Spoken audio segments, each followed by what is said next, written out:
நீங்கள் பார்க்குற வீடியோவில் யாரா இவன் கடுப்பாக பண்ணுறான்னு நீங்கள் பார்க்கலாம். அது வேறு யாரும் இல்லை, நான் தான். இதுக்கு பின்னாடி ஒரு பெரிய கதையே இருக்குது. வாங்க வீடியோக்குள்ளே போகலாம்.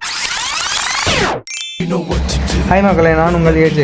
இன்னைக்கு கதை என்னென்னா, நம்ம வாழ்க்கையோட விளாக் ஸ்டார்ட் பண்ணிட்டோம். நேராக ஜிம்முக்கு போய் ஜிம் மிரரில் கான்ஃபிடண்ட்டை லைட்டாக ஏற்றிட்டு நம்ம ஒன்று கண்ணே கண்ணுன்னு இருக்கு நம்ம ஷூவை மாட்டிட்டு ஸ்ட்ரெச்சஸ் நான் ஸ்டார்ட் பண்ணிட்டேன்.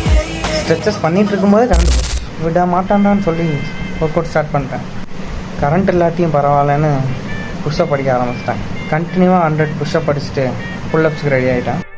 புல்லப்ஸ் அடிக்கும்போது நான் எப்போவுமே இந்த ஹேண்ட் கிரிப் யூஸ் பண்ணுவேன். இது யூஸ் பண்ணும்போது நம்ம ஹேண்டு தோல்லாம் பிய்யாமல் இருக்கும். புல்லப்ஸ் பண்ணிகிட்டு இருக்கும்போதே ஹேமர் புல்லப் பண்ணலான்னு தோணுச்சு. ஹேமர் புல்லப்பும் ஒரு 20 கவுண்ட்ஸ் போட்டுட்டு ஆப்ஸ் லைட்டாக பண்ணிவிட்டு கூல் டவுன் பண்ண ஸ்டார்ட் பண்ணுறேன். இதான் மக்களே நான் சொன்ன அந்த கதை. First day விளாகே சொதப்பிடுச்சு. ஓகே பரவாயில்ல, இந்த மாதிரி நேரத்தெல்லாம் வீரங்கெல்லாம் சொல்கிற வார்த்தை என்ன தெரியுமா? பார்த்துக்கலாம்.